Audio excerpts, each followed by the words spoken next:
We're here at Menai Bridge Cricket Club and we're going to be teaching children that are in foster care art and design.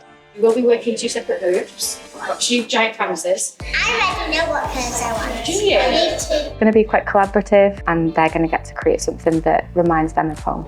Bydd y gwaith celf yn cael ei ddadorchudio yn Eisteddfod yr Urdd ym mis Mai a bydd y plant yma heddiw yn cael ei gwahodd I mynychu'r stand I gweld ei gwaith celf.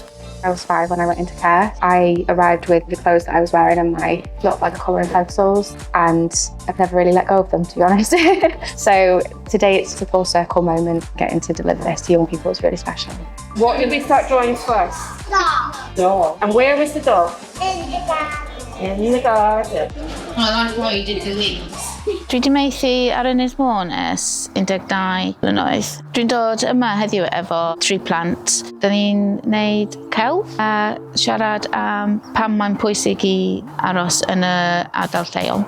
I think it's really, really important to foster within the area. Because every friend, every teacher, every school, every home is a loss. And we want to reduce that as much as possible.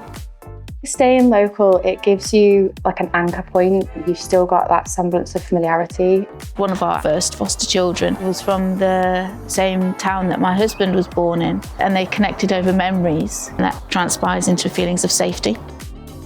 A magical house.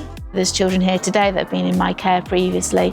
They've got relationships with the children that we have now because they're within the local authority. And it's all about that community, all about that shared experience.